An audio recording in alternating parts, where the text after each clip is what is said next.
I'm pleased to join you today on the third anniversary of the Atlanta Mortgage Professionals Alliance and their dinner tonight.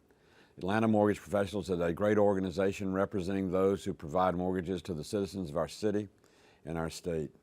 As you all know, I was a realtor for 33 years in Atlanta and depended on the mortgage banking industry and the mortgage lenders of Atlanta to provide the financing for the houses that we sold at Northside Realty. As a member of Congress for 17 years, I've worked hard on housing issues to try and make sure there's always mortgage credit available to those who want to buy their home, not only in our city, but around the country. It's been a challenging 17 years, not the least of which was following the crisis of 2007 and 2008. Many things were created in Washington by the government to react to the collapse of the mortgage industry, mortgage-backed securities, and subprime securities. One of those things was the Consumer Finance Protection Bureau, a creation of President Barack Obama, which came before the United States Senate and the United States House and was rejected by both bodies. But the President chose to create it under the Federal Reserve as a standalone organization, not created by the Congress, and worst of all, decided to appoint a director, Richard Cordray, outside the confirmation process on a recess appointment. The President was determined to take this agency to make sure they were a watchdog over the consumer finance industry and protection of borrowers. In so doing, sometimes they go too far, their reach is too pervasive, and the volume of paperwork and compliance they add to your business is troubling and troublesome for the borrower as well. I'm working every day in Washington to see to it that the Consumer Finance Protection Bureau is more accountable to the industry as well as to the borrowers, and see to it that the paperwork and the demands that come out of RESPA and Truth in Lending are not so onerous that they end the reason that we put them together in the first place and confuse the whole mortgage lending process. It's very important in Washington that we do a lot of things to correct the problems of 2007 and 2008.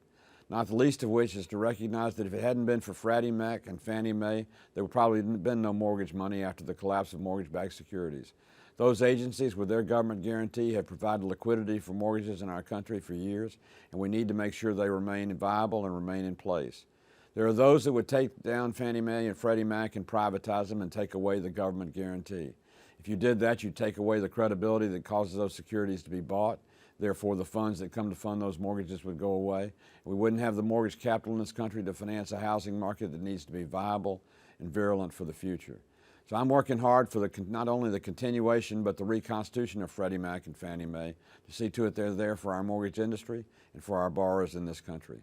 I'm also working hard to see to it that the tax treatments of mortgages and like provisions of mortgages are protected under the tax extenders bill, which is pending in Congress. As you know, we gave a 2-year waiver of the tax on phantom income for those who lost money when their mortgage was discounted in a short sale because of the failure of their ability to pay that mortgage.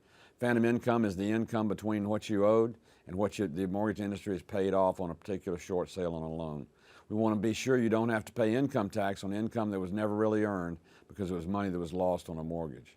Working diligently also to see to it that private mortgage insurance remains deductible as a tax deduction for those who borrow and have an insured mortgage privately.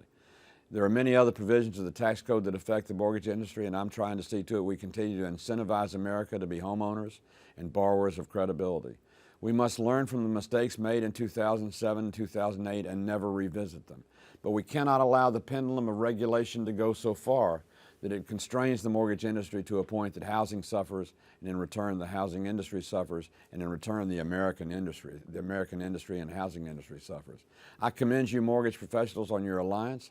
I appreciate what you're doing to provide liquidity to the mortgage market in Atlanta and the state of Georgia, and I look forward to working with you as your United States Senator in Washington for many years to come.